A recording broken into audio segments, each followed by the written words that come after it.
School பையன் அவன். என்கிட்ட வந்து ரொம்ப தப்பான மெசேஜஸ் அவன் வந்து அனுப்புறான் எனக்கு. பிரபல சீரியலான பாண்டியன் ஸ்டோர்ஸ் பார்ட் 1ல ஒன் ஆஃப் த ஹீரோயினா இருந்த தீபிகா அவர்கள் ஒரு இன்டர்வியூல சொன்ன விஷயங்களை கேட்கும்போது இந்த காலத்து பசங்க எங்க போயிட்டு இருக்காங்க அப்படின்னு தெரியலன்னு தான் சொல்லணும். அவங்க ரீசெண்டாக அட்டென்ட் பண்ண இன்டர்வியூல அவங்களுக்கு நிறைய இன்ஸ்டாகிராம்ல தவறான மெசேஜஸ்லாம் வரும் அப்படின்னு சொல்லியிருந்தாங்க.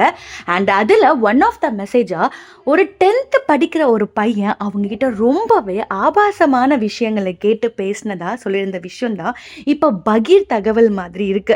சின்ன பசங்க இந்த அளவுக்கு பேசுறாங்களா அப்படிங்கிறது ஒரு கேள்விக்குறியா தான் இருக்கு. இதெல்லாம் பார்க்கும்போது எதிர்காலத்தை நினைச்சு ஒரு பயம் வருதுன்னு கூட சொல்லலாம். அண்ட் இதை பத்தி நீங்க என்ன நினைக்கிறீங்கன்னு மறக்காம கமெண்ட்ல சொல்லுங்க. அண்ட் இது மாதிரி தகவலுக்கு சினி ஸ்டார்ட்டுக்கு சப்ஸ்கிரைப் பண்ணுங்க.